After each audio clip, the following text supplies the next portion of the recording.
the hashtag girl boss era, something that encompassed an entire decade of my life, really. People went from girl boss to girl moss. I can't just start living slow. It was a very interesting time.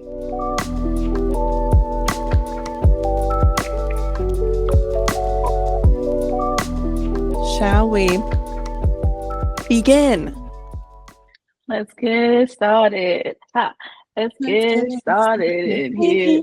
Let's get it started. Ha. Let's get it started in here.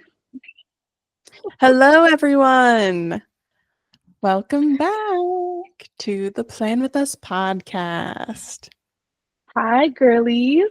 Welcome to the Plan With Us pod. It's your girl, Niara Gore. And it's my favorite girl. It's your girl, Jess, Raney, the fabulous co-hosts of this lovely podcast, the Plan With Us podcast. We are excited to be here today and chat.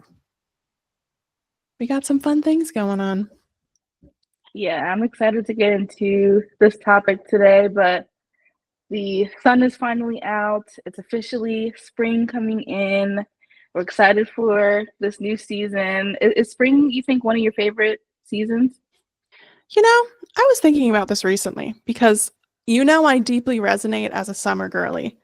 Like summer, specifically early summer, I think is my favorite season. But I think it really bridges like late spring into early summer. I love when things are blooming, when there's flowers everywhere, when the allergies are just like at their peak. That's just like when I want to be outside, when I'm getting all my hot girl walks in. You can start wearing dresses. Like that is my favorite time of year. And we are on the cusp of it. We're so close. Right. So you think probably like around once it hits May and it's kind of like sprinkling in summer, that is your time to shine. That's really it. You're starting to think about turning the air conditioning on. You're sort of like itching for your first trip to the beach. You might have that first, barbecue of the summer where it's the first Friday where everyone just like is in their backyard hanging out. I love that time of year. That is my favorite. The defrosting from the winter time, which I'm getting ahead of myself because it's still quite cold outside, but it's not that far away. It still is pretty early, but it is that time where the sweaters are getting lighter. Maybe you're throwing on t-shirts underneath a cute little jacket rather than long sleeve and bundling all up. More color is coming into the wardrobe, or maybe to your makeup routine, adding a little bit of light blush, and it's fun all around. I'm excited for this season. Yes, it's very much the soft pastel season, which sort of makes me think of a little bit of what we're going to talk about today in terms of like the different lifestyle changes and trends. And I feel like right now is the moment where people are really into that, just like being in nature. It's soft, it's calm, cottagecore, coquette, all of those things. I feel like we're really in that season. Yes, I feel like something I had never really thought about or really heard of before this past winter season was like the winter arc, where people are like, it's time to lock in your workout. Like by the time you come out of the winter, you should be fit, skinny, skin glowing, hair done, whatever. And it was like a lock in time. And now like spring's here, it's like, Yeah, that was my first time hearing about the winter arc as well. We've already talked a little bit about like our feelings on 75 Hard, but I feel like the winter arc is like 75 Hard, but amplified. It was intense. Suddenly everyone was talking about it. I was scared and I was like, yeah, no, we're not doing that. I'm like, to me, winter is my time to hunker down and be cozy. Like I'm embracing all the cozy things. Winter is like my slow time. And then we reach now, and that's when I'm like, all right, my body like naturally wants to move more. Like I can feel as nature wakes up, so am I. And now I feel like I'm in that moment where I want to challenge myself. Like I was literally just mentioning to you before we started recording that I'm a part of a walking challenge at work. where they're asking you to walk a minimum of 6,000 steps a day. Of course, I'm an overachiever and I'm consistently getting over 10,000, and we're going to keep that up. But if you told, December Jess to do that, she'd really laugh at you and just be like, I'm going to go back to crocheting, reading, and playing my cozy video games. And, call me after Groundhog's Day. Yes. Yes. But like you said, you're defrosting. It's time to bloom. You're stepping into the season. A lot of good changes going Yes. on right now. As I also expressed to you before, there's a lot of changes going on in my life right now. We are stepping into a new job, which steps back into my passion, which is style and fashion. So I'm very excited about that. I'm embracing this change. And also letting go of a lot of old toxic work habits, which we've talked about before, where I make my job my life. I'm still, working on that work-life balance, not having to take over, the workplace. Like, I don't have to be the best thing ever at the job. Everybody doesn't need to know my name. I don't need the girl boss too hard, too close to the sun, basically. No girl bossing too close to the sun. So, yeah. Snaps and claps, snaps and claps. I'm very proud of you for making this next step, because I know you've had a heck of a beginning of the year. We had to take a little break, had to get some life things sorted out. And I'm so happy that you have some good news. You feel like you're coming out on the other side. And yeah, so many new and exciting opportunities awakening. And I'm so excited for you to be back in your fashion world, as a fashion girly, where you love styling people and feel like you're just going to be in your element. But yes, having that balance of like, yes, I need money to live, to survive. But I also need to have a personality outside of work and like have independence, and both of those things can sort of like rotate in its own little solar system of yourself. Yeah. And yeah, it's a difficult balance to create for yourself. And I feel like it's something that you can never get perfectly, and that's something that will also sort of go through seasons. But at the end, we're all trying our best, and I'm proud of you for making moves. Thank you, my girl. Thank you. Of course. Yeah, I think this is actually a perfect little segue kind of into our topic. Guys, we're just that good. It's really not planned. No script, off the rip, like straight off the dome. Like, that's just how we do it, Today, we're going to dive into a little history lesson. A little history lesson for history that we lived through, and I feel like very deeply shaped us as young women and people. And that I'm talking about the hashtag girl boss era, which me and Niara's friendship formed just as this movement was coming forth. So I feel like it's very integral to our friendship. And we met when we were 18, 19, just like sort of coming into ourselves as adults. Like, I would say even barely coming into ourselves as adults. We thought we were adults, but Yeah. we were babies. And yeah, sort of, we're going to talk a little bit about how we feel like that shaped us and where we feel like lifestyle trends have been going. A little girl boss versus the soft girl, slow living, more aesthetic, because it's changed very rapidly in a very short period of time. Yes. Yes. So to go back to the beginning of all of this, it kind of started with one young woman who was really like changing the game with business at that time. And she grew at such a rapid pace and was like overtaking, because also social media wasn't necessarily new, but becoming an entrepreneur through social media was very new. So I believe that she kind of opened a lot of young women's eyes to the possibilities of, what's possible as a young woman being successful. And that is Sophia. And we were trying to make sure how we said her last name correctly, but Sophia Amoruso is how I believe it's pronounced. She was it originated the girl boss hashtag, you think? Like she started it, yeah? She is the one who made hashtag girl boss a thing. I mean, it's literally written on the cover of her book. And I love that you have the book because I actually wrote this outline and I credited her for the hashtag girl boss. And then I came onto the podcast and Niara's like, look what I have. I'm like, of course you have the book because we were so ingrained into the girl boss era. We were in it. And yes, social media wasn't the newest thing, but I think it was sort of going through one of its first iterations of changes, which is it can become something that's beyond just like keeping up with your closest friends. It can become something that can connect you to the entire world. And it's something that you could make a living out of, which is obviously very, very appealing to people.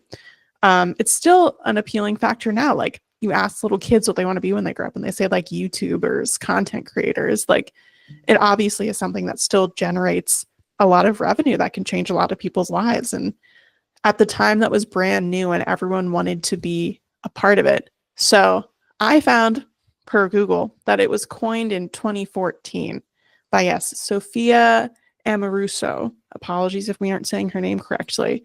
I recognized her name immediately when I saw it. So she's someone that I remembered, but I don't even remember like really talking about her in general. I know they had like a Netflix show later created about her, and like she did a lot of, didn't she start Nasty Gal as well?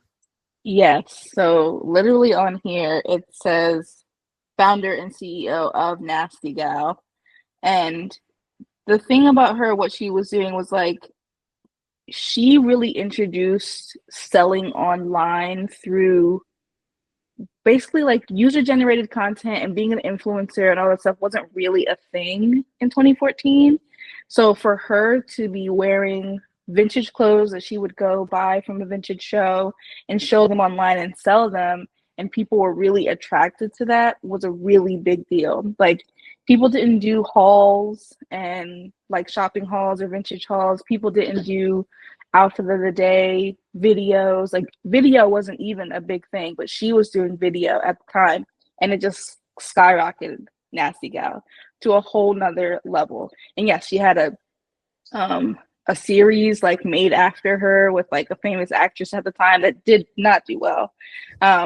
And but she had like interviews, and the company was being bought by like eBay and like all this. It was all this stuff going on. It was insane. It was huge, and every girl at that point was like, I want to be a girl boss. And I very much fell, I wouldn't say victim to it, but um, I really was excited about this because I was a young entrepreneurial woman and really ambitious, and seeing how this woman created her own way to be successful using new technology, using social media was really amazing. I mean, yeah, it was just all encompassing. It was the culture at the time. I even think back to like how we were dressing and the things we were doing back in 2014. And I even think about everyone wanted to wear like Nasty Gal, and everyone wanted to start going thrifting and, you know, have this very eclectic, like artsy sense of style. This is when like the Tumblr aesthetic was really big, and it, yeah, it was sort of like an all encompassing thing. And everyone was thinking this way. Everyone wanted to have a side hustle. If you didn't have a side hustle, like what were you doing with your time? You know, like there's no time to sit still. We can build, we can grow, everyone can succeed. You can do it. She did it. And it was, you know, just like one, two, three. And that was sort of the message that was being preached to young people because they were the ones who were exploring social media for the first time. And we were very much a part of that. So yeah, we both had our own businesses. You literally had like a full-blown boutique, which loved the Flair days. Shout out to House of Flair. I remember painting that mural, your signs. There's some iconic images of us in that shop. I did a photo shoot with some of your friends. Remember Mm-hmm. that? That was super Yeah. fun. I had like little space buns and like a denim crop top. Oh yeah, you're so freaking cute. Like we dressed you up like kind of punky and kind of like it was so fun. Like I was in my styling like Hmm. era during that time.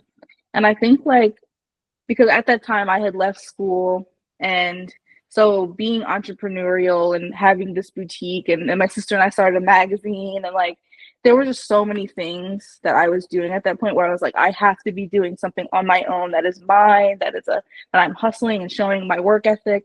And I do give a lot of credit to that time in my life, to the things I was able to accomplish and the successes that I have, and the experiences that I have.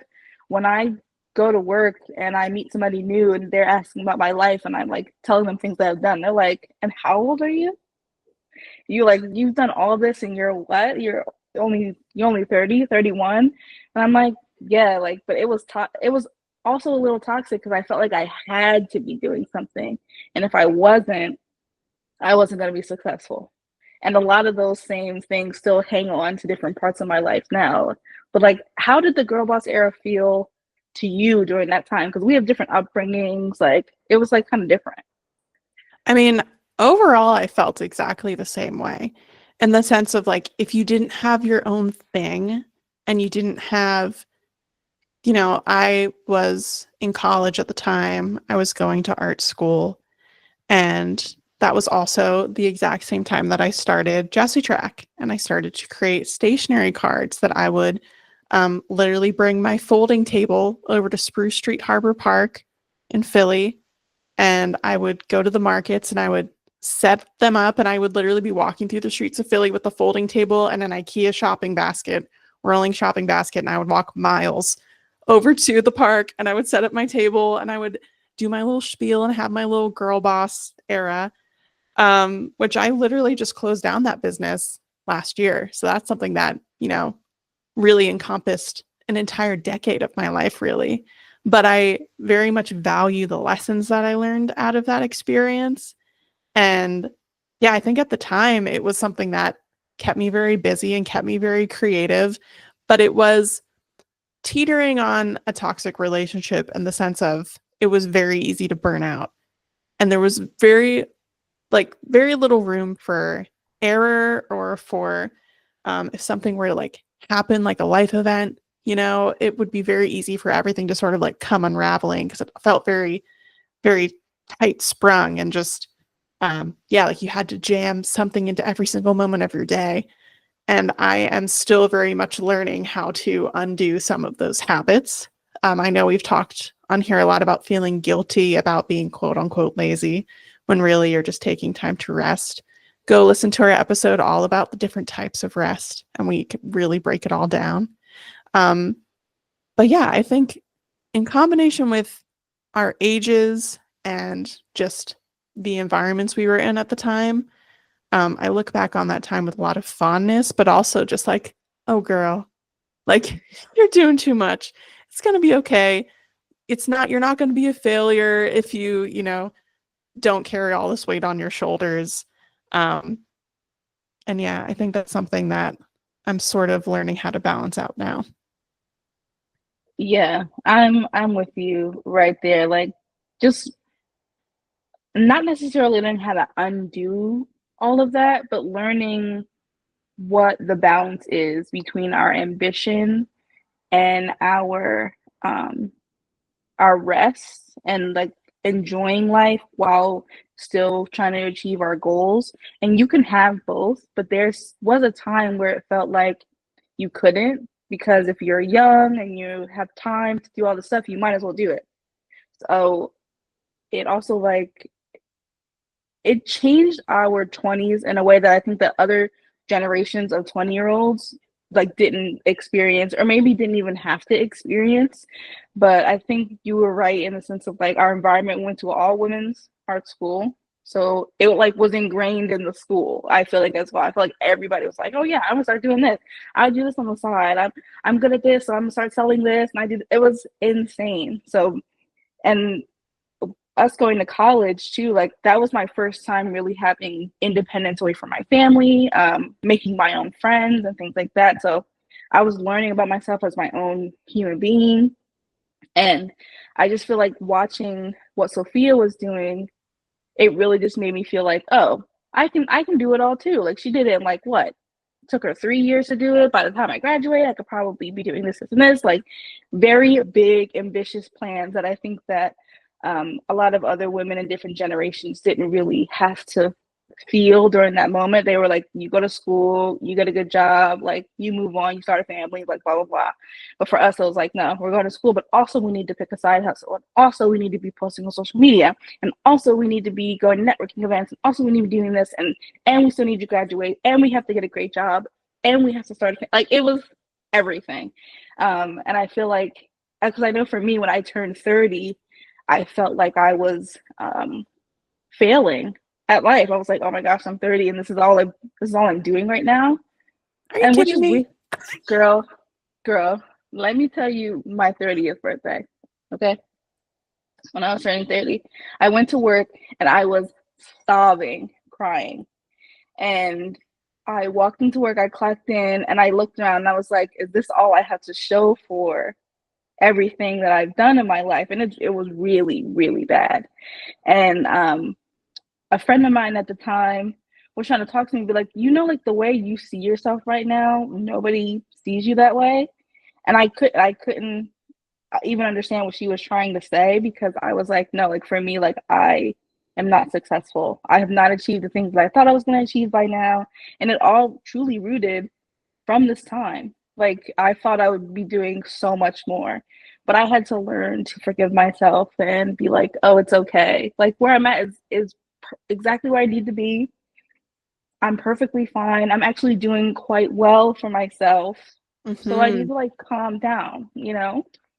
Yeah, we can definitely feel those moments where you look around and have some imposter syndrome in the sense of like, typically people talk about imposter syndrome and they're like, oh, I'm not worthy of deserving these good things around me. But I feel like it can also be like belittling ourselves in our accomplishments.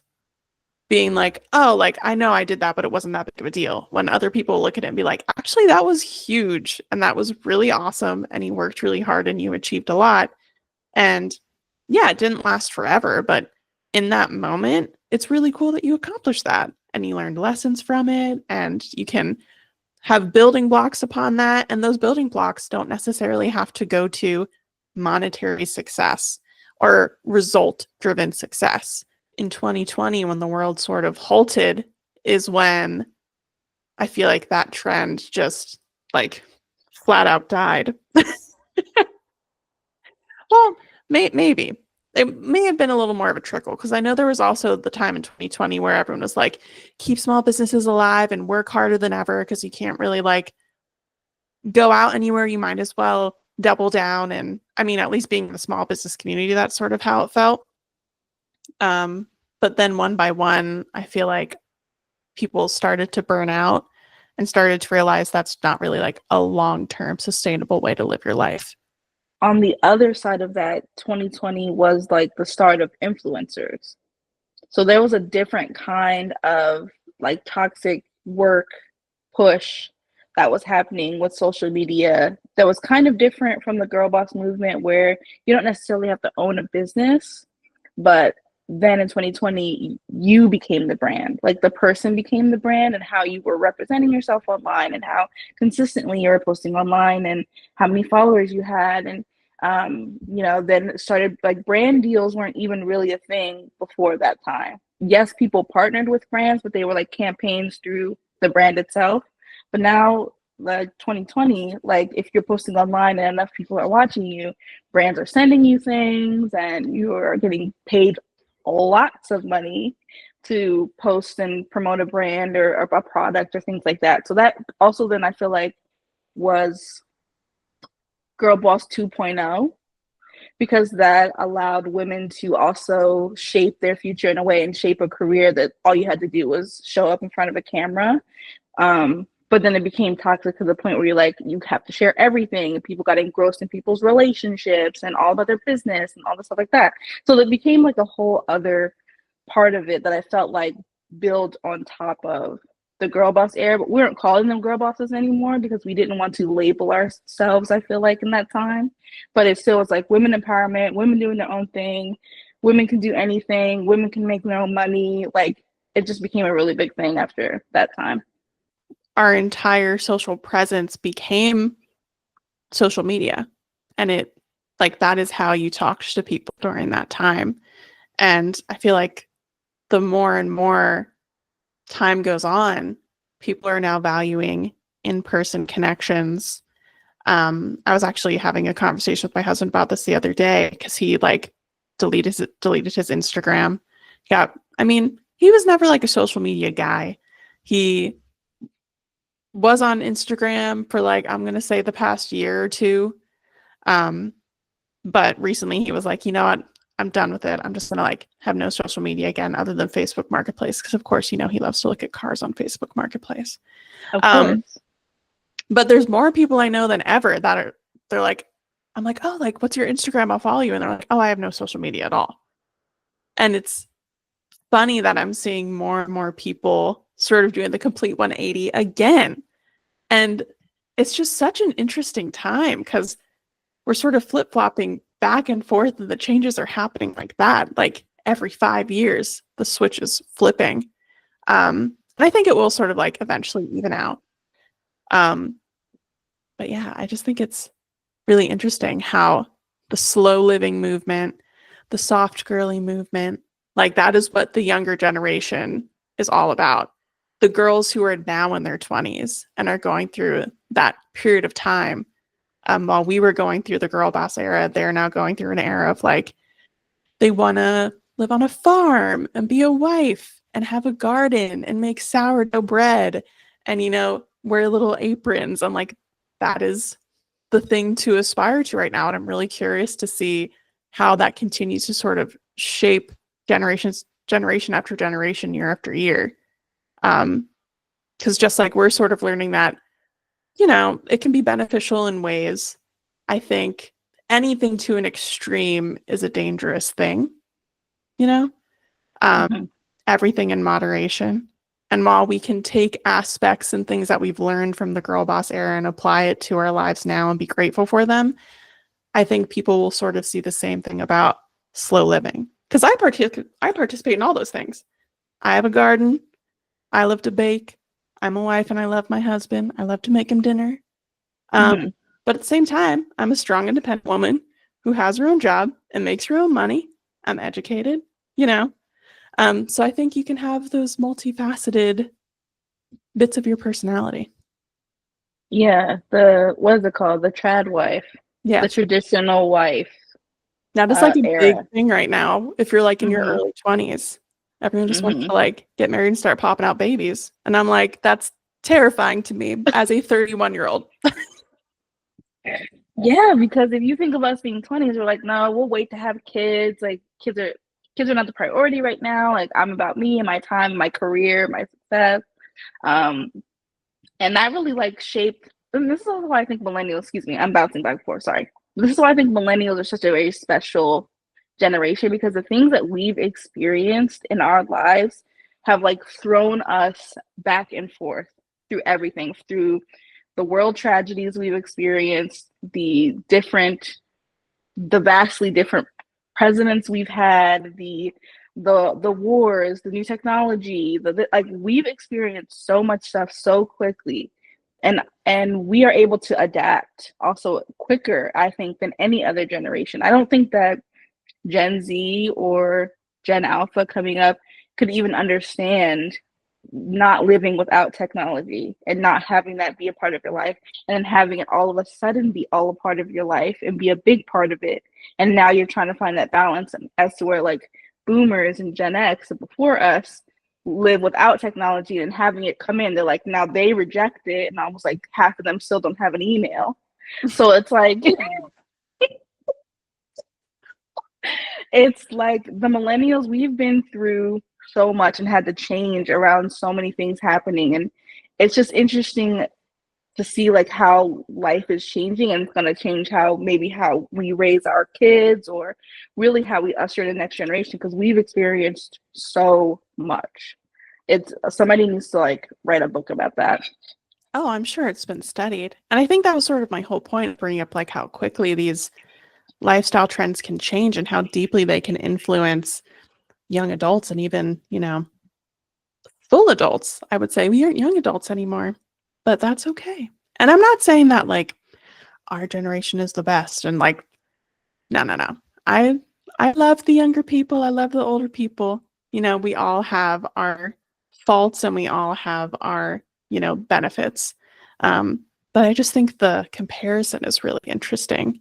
And obviously the global pandemic shaped a lot of it. Like I think that's something that, well, I know that's something that we're going to remember forever and is going to be a big part of history. And even since the 5-year anniversary just passed of, you know, when quarantine and everything first started, I was seeing like articles come out about like all the different stats of things that like drastically changed in such a short period of time. And it was really interesting to look at. Like the amount of groceries people bought, the amount of times people went out to restaurants, the amount of like streaming services, the hours that people would spend on their phone, the dynamic of people working from home. Like it was something that like flipped on its head overnight. And I think the same thing can sort of be said for lifestyle trends because our lifestyles were changing. And I feel like our lifestyles are changing yet again. And we're sort of getting our footing in that regard. And there can be a lot of pros and cons to all of them. Hi, everyone. It's Jess checking in mid-episode. I hope you're enjoying this week's topic just as much as we are enjoying chatting about it. Right now would be a really great time to take a little break, get a drink of water, and to follow Plan With Us podcast on all of our platforms. If you're watching this on YouTube, be sure to subscribe and hit the notification bell so you can get a notification every time a new episode goes live.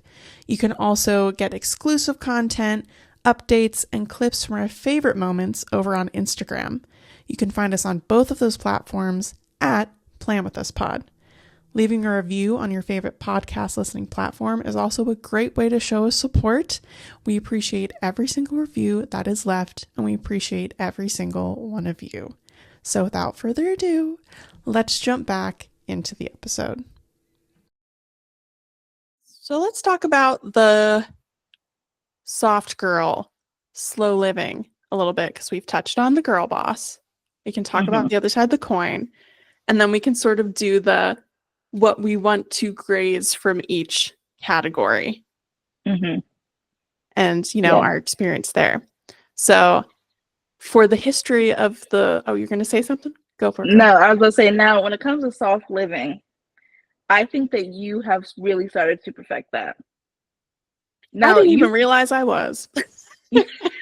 To be honest. I think just as you've gotten married and gotten older, like you just realize the things you wanted out of life and not to label yourself in any particular way. You were just like, well, I know since I have a home now, I know I want to garden. So I'm going to start gardening. Or the fact that you're able to walk to work or have a beautiful neighborhood to walk around, you know, I'm just going to spend some time outside, slow mornings.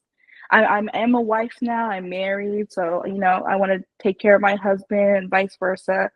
And maybe it's not the traditional, like, trad wife, what people envision it how to be, but you have implemented slow living in a way that seems right. I don't know if I'm using the right terms, but the way you've been implementing these things into your life seems like a really great way to go about it. But I know you were about to give the history of it all, but you know, I appreciate you saying that. That's pretty sweet. I don't really think there's a right or a wrong way to incorporate these things into your life as long as it feels natural to you and beneficial to you. And I think that is the point you were trying to make in that it was very gradual. And you aren't the only person who says that to me. I have people all the time who are like, oh, I saw this show that was like, you know, a cooking and entertainment show, and I immediately thought of you and you need to watch it. And they're like, when they think of Jess, they think of my garden and they think of like, you know, me taking care of my home. And it's funny how not overnight, that shift did not happen overnight. But yeah, sort of as I came out of my 20s and into my 30s, the things I enjoyed have sort of changed as well. And the things that I prioritize, like, yes, I very highly prioritize my relationship with my husband. I prioritize my home. I prioritize my peace. And looking into sort of like the history of the slow living era, I didn't even realize how many of these things I just sort of naturally incorporate into my life because they make me feel good.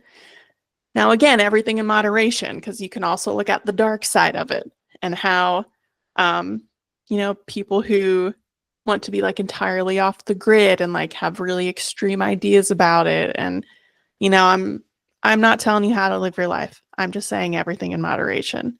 But I think incorporating little things like realizing your work-life balance that works for you, incorporating some hobbies that don't bring you any monetary value per se, but just bring you unbridled joy, I think was a lesson that I had to learn. And yeah, bit by bit, sort of taking the things that work for you. But when I was Googling slow living / soft girl, because I feel like that very much goes hand in hand with like the trad wife, soft girl. I also get YouTube videos all the time that are like, how to tap into your feminine energy. And I'm like, I'm okay. Thank you. Like, I'm good.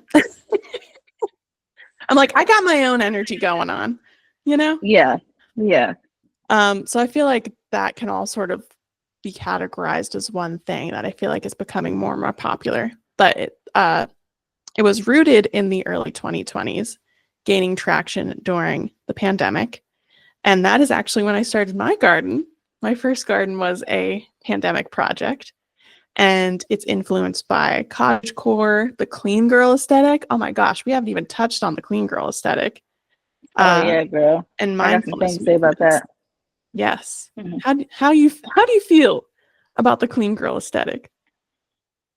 So, and I'm gonna just say this as a Black woman, as a woman of color, it was a very opposite feeling. Yes, 2020 was a time to really like realize how insane and hectic and crazy we were all being because there was way too much going on, and how we had to release it because we literally couldn't do it.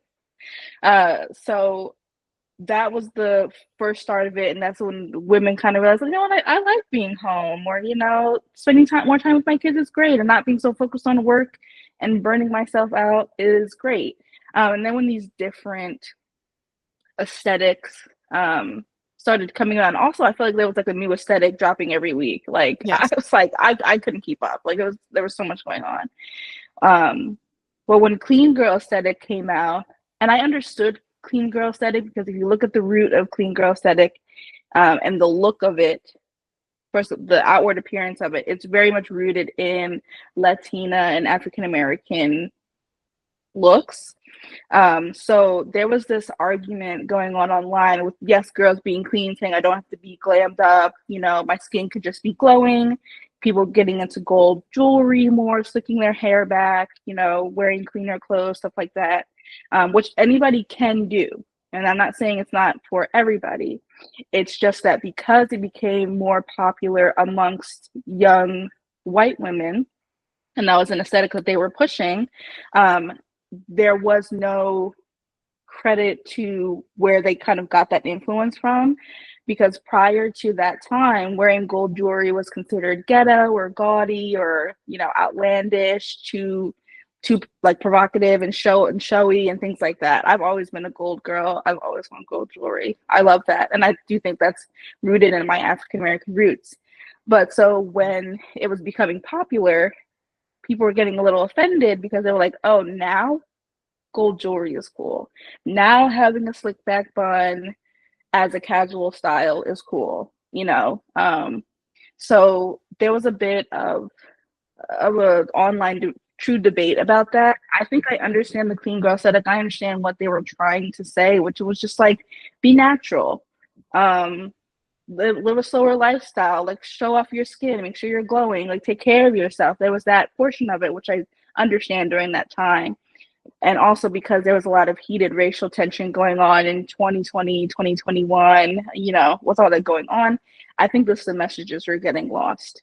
And then so when cottagecore was being introduced, where it was showing more just the femininity, we were wearing bows and lace and bloomer shorts, and it was so beautiful. With the root that was kind of exciting because then women can kind of reach back into their femininity, where I feel like in the girl boss era, not necessarily were we rejecting femininity, but we wanted to look strong. Like you had to wear blazers. Like every girl owned a blazer in from 2014 to 2016. Big Girl, shoulders. we were wearing business wear to the club. Yes, yes. Like, It was like think about that. so, Blazers, the chunky necklaces, like mm-hmm. the Jeffrey Campbell shoes. Like, we were, that was like the rage. And now it's like everything's soft, everything's minimal, Mm-hmm. everything's just right on its head. It was like frilly and floral, and like it was a boom for feminine touch on everything, which was also a way of being so living too, because like you could still be soft and gentle, and you know that also kind of started leading into the trad wife thing because we were finding ourselves again as women, what made us feel girly and stuff. But then there was also a debate about that because cottagecore specifically seemed to be very rooted in whiteness. So then when Black girls were trying to do it, they felt like they didn't belong or felt like they couldn't be a part of it, which anybody could like an aesthetic.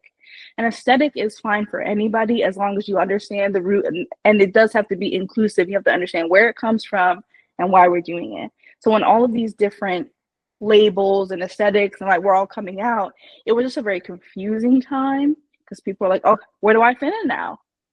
And there were people were trying to figure out how they can have this soft, slow life without feeling having that imposter syndrome and that as well, feeling like it was something that could be natural to them, not forced.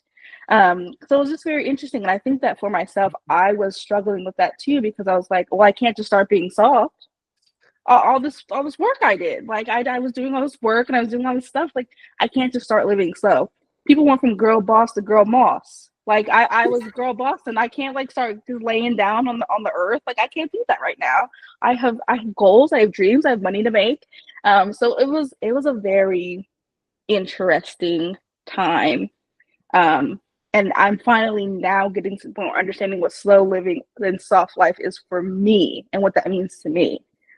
So I think those are all very excellent points. You touched on a lot, and I'm loving it.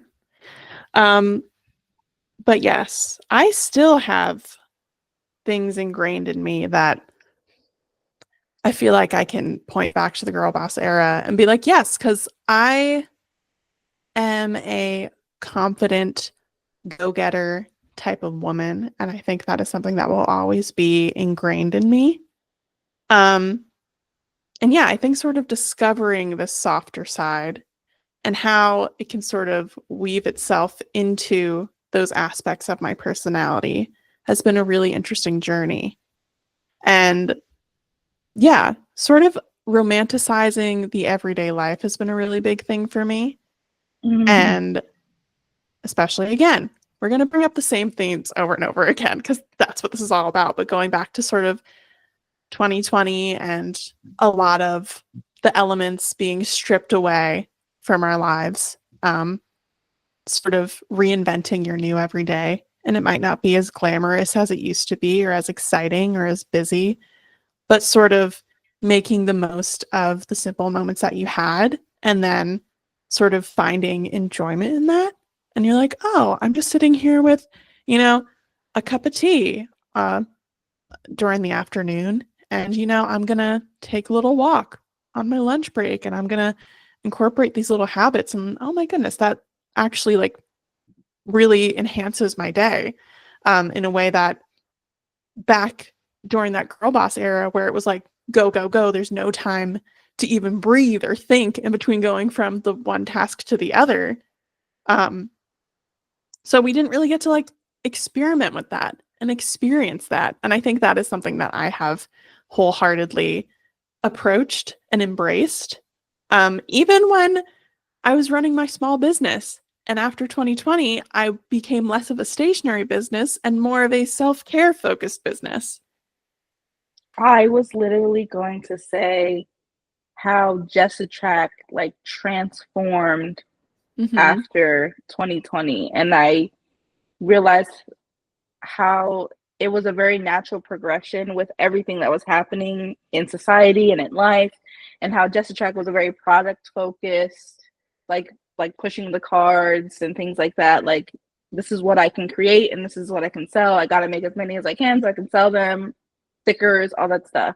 But once you realize that you needed to start taking care of yourself and you were implementing this slower living, you realize that that's what you wanted to put forth in your brand. And it was amazing watching Just Attract change into something of how your life was changing as well. And that's the message that you wanted to give back to your customers, and ultimately getting to the point of realizing that you were letting go of what Just Attract was and what it represented, and realizing you're just implementing that into your life now, which brought us here, which I think is like was a really crazy, like, I loved watching the flow of events for that. I feel like that was really amazing, watching you change and grow and realize more yourself and realize what's important to you, and how what you do doesn't define you, and what you do doesn't define your worth or your success, but how you take care of yourself and who you're around, and how self-care really became a really important part of your everyday life. I really like loved seeing that transition. Yeah. Hindsight is definitely 2020. And thinking about that natural progression, because it really just did feel very natural, but it really did align with like the trends that were happening at the time. And thinking about how in this sort of Jess Attract 2.0, I wasn't just making cards anymore. I was making mugs to enjoy your warm beverages. I was making journals so you could have your journal time. I was making candles. And I said to you so many times, I had the vision of you have the Just Attract candle and the notebook and the pen, and it just all becomes just like this ambiance and this feeling. And then, yes, eventually after we started doing our Instagram lives, and I really strongly felt like I wanted to work on this new project, which was a podcast with you. And that's when I feel like my final girl boss form ultimately had a big crack in it, and it started just sort of crumbling apart, because I was like, there's only so many things I can do in a day. I'm just one person. Yes, Beyonce has 24 hours in a day, but she also has teams upon teams upon teams of people helping her out. Yes. Yes. And I love Beyonce, but I'm just one girl. Okay, that is my queen, but I am just a woman.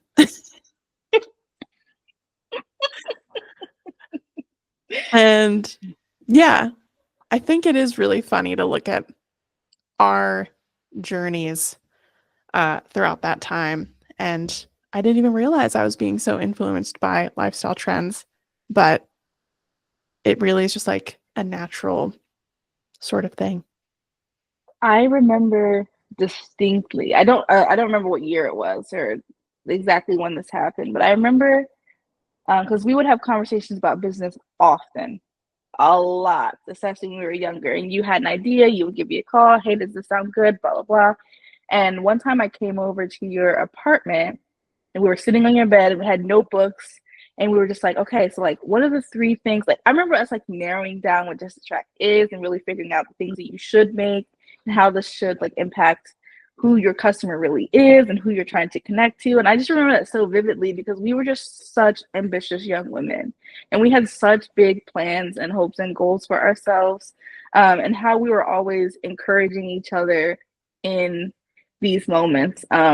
But I often think about us now and the things that we're doing, and how us sitting in your bedroom on your bed, just like talking about what we want our brands to be and what we wanted to create in this life. And I think that us starting off in the girl boss movement really pushed us to understand the importance of creating something yourself, because that we can say that we have, and we can be a help to people who are creating things themselves. And we usually are at this moment, where people will call us up and be like, hey, I'm trying to do this, like, and ask us for advice. But we also now are mastering or getting into how to have the balance of it. And I really just love seeing our growth in that. Because I think we were like maybe 20 years old when we were having those conversations, and now we're in our 30s. So it's so like crazy to see, yeah, in hindsight, seeing like how conversations like that just really shaped us so much.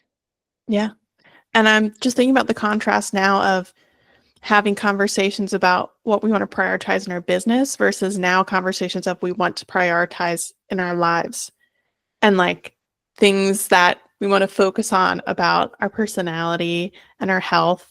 We would make vision boards for our business. Now we make vision boards for just like our personal goals.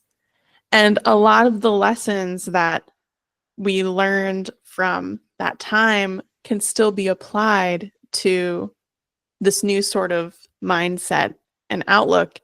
It just is on a very different intensity level. And I feel like it has a lot more of a deep meaning because it's something that you sort of strip away any sort of facade of like, yes, I could operate a business and I can make it seem like I'm this person, this person, this person. I can project any sort of image that I want out there. But then when you strip all that away and you're focusing on like, okay, what are my strengths and how can I amplify them more? And what do I want to focus on? Sort of applying some of those same principles to you as a person, but really getting to know yourself more through that, I think is a really beautiful thing.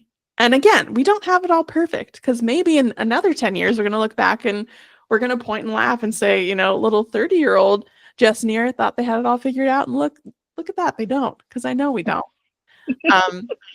But yeah, I think finding the balance, exactly like you're saying, is a really big thing. And it's a part of the journey. I think that one of the things that really came out of the girl boss movement too was we kind of, I think some women, not everybody, felt like they kind of owed it to the generation before who couldn't have the things that we were able to do and we were able to accomplish and achieve and do on our own. Because women still having their rights and things like that is such a new thing. It's still incredibly new. So when we were able to do all these amazing things, we were like, why not do it? But as we get older, we realize like us living these slow lives and us being able to have slow mornings and take care of ourselves is still paying homage to the women who couldn't have before, because now we feel like we can have the duality of both and still love ourselves and have a great life and be happy. And it's about truly finding that happiness and not what it looks like on the outside, but what it looks like to us. And we don't owe that to anybody but ourselves. And I think that's what it comes down to. Okay, girl. Yes. Oh, I love this. I'm getting excited because that works perfectly into my next question as we're going to start to put a little bow on this.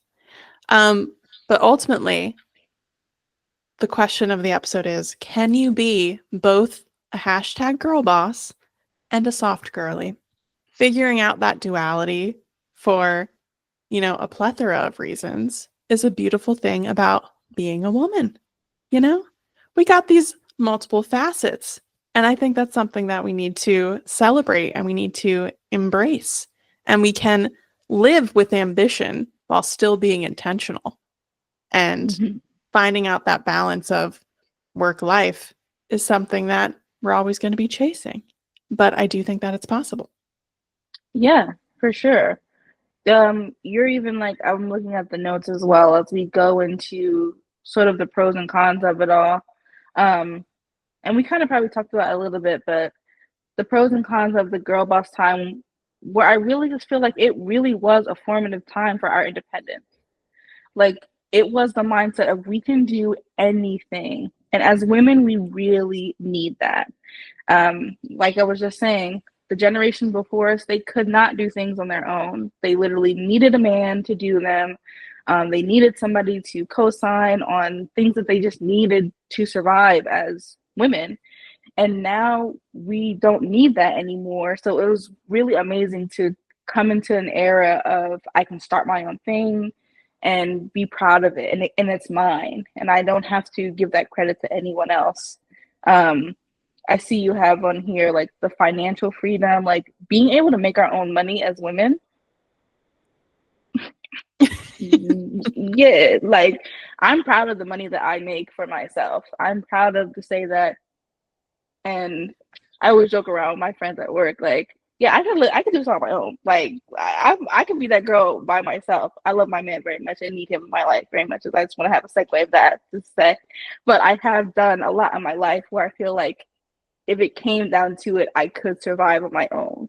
And that is something really powerful, I think, came from Girl Boss, to where it's like my grandmother probably was like, yeah, I probably could have never owned a house if I didn't get married, or, I never would have had a credit card or built my own credit if I didn't get married and things like that. Um, the career success, I can say that I'm very proud of the things I've done in my career.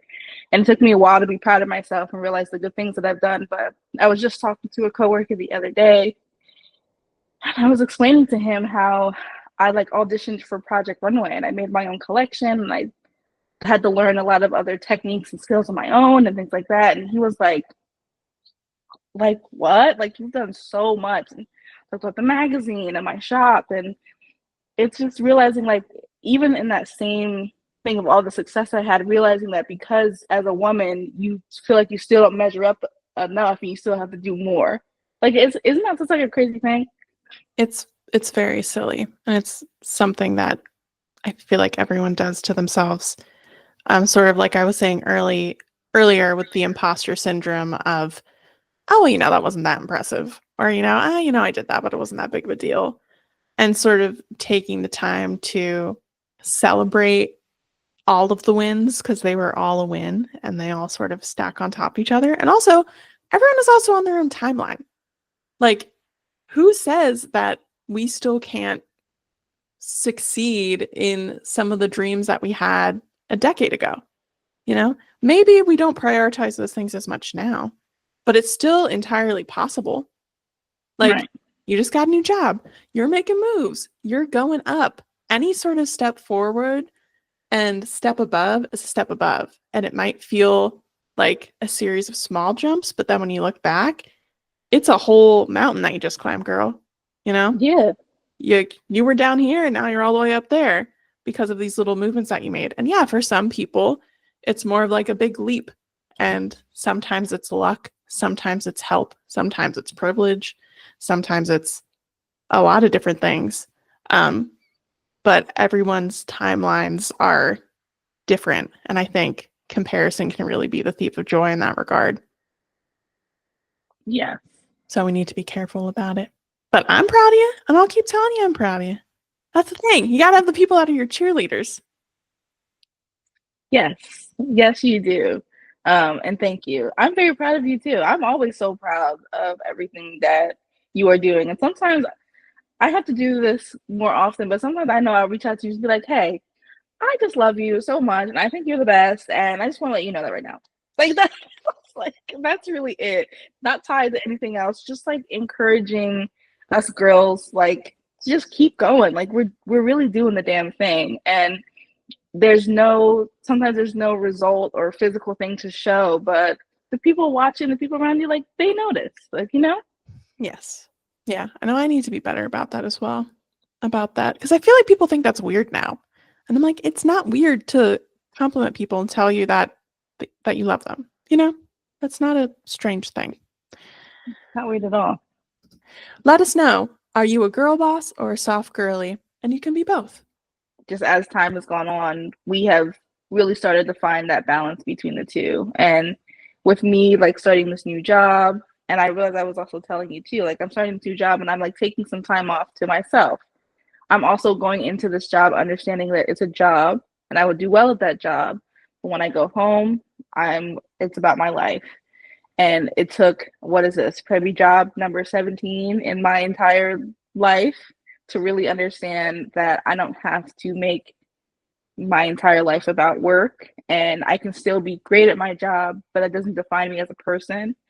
And I can still come home and do my coloring books and make myself an amazing drink. And that's also something I've implemented a lot into my softer life, is that I love taking the absolute slowest time ever to make a good drink, because a good drink takes a long time to make. Grinding the coffee, brewing the coffee, or like sifting my matcha, heating the kettle, like that anticipation of something slow and soft and something I'm excited for, but has no monetary value or something I can't say I've achieved. It's just me relaxing and understanding that this is something I'm excited for. And then I can still go back to work the next day and completely kick ass, and that's okay. Like, finding that balance in my life has been really important. Yes, I love the duality. And that was sort of the exact question I was about to ask is, are there certain things from either trend that you'd like to incorporate into your life more? Like, I feel like the taking time to make fun little drinks and things for yourself, um, taking those moments of peace, I feel like that's a great example. Hmm. Hmm. And I feel like that started in 2020 for me. That was something I picked up as like I'm obsessed with a fun drink. Not just because like to drink it and that's fun.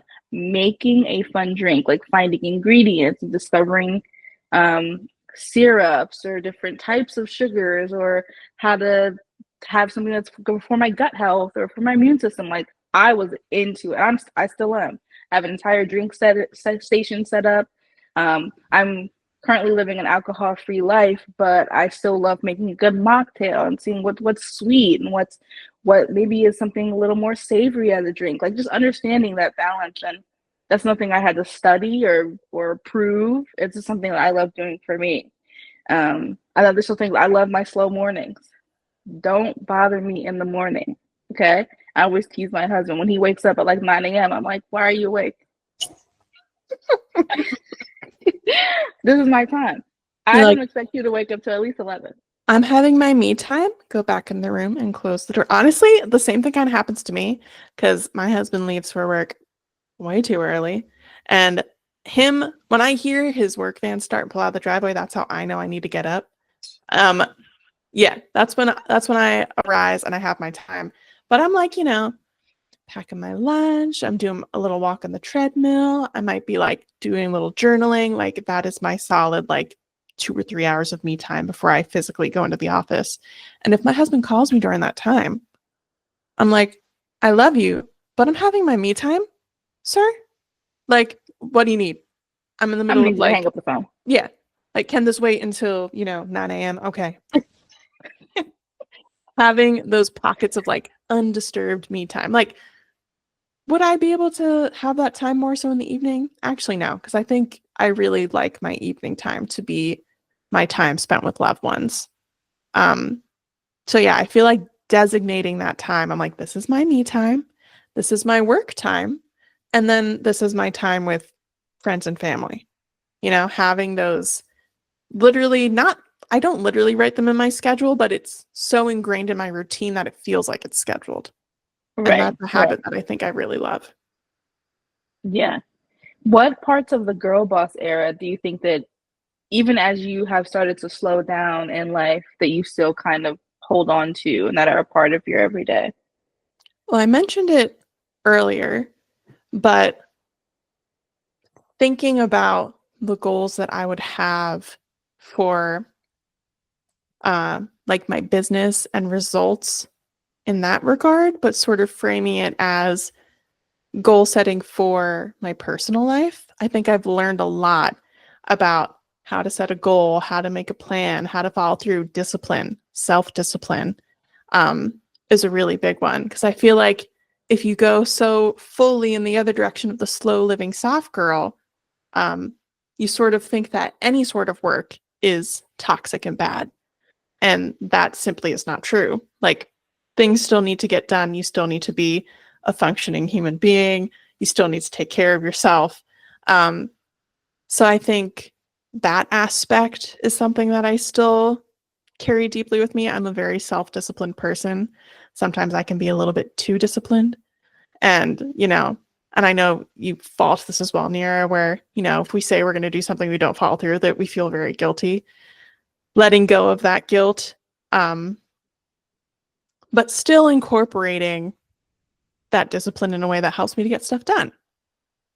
So I think that's something that I'll always have with me. And the what's the word I'm thinking of? I'm thinking of ingenuity, but I'm like Mm, the ability to create all sorts of fun ideas. You know, mhm. that freedom of expression, that time that you're referencing where we're sitting on my bed with notebooks and, the world is our oyster and we can sort of plan and do anything that we want. I think that part of the girl boss culture is something that I really want to embrace as I move forward, maybe in a slightly different way, Mhm. where it's not so much about how people perceive me and more about how I perceive myself. But it's still good lessons to learn. Yeah. Yeah. I agree with all those things. Um, it has been more of a challenge, I think, for me because it was really like ingrained in me. Uh, but I think that what we've talked about before is like visualizing that ideal self, that image of yourself that you are constantly working towards every day. Like, what is her life like? And ultimately, what do you have to do to get there? And it's not all about the grind and the work and staying up late and, killing yourself over being so productive. And sometimes it is about these slow moments and taking time and rest. And how can you incorporate both those things to get to that person?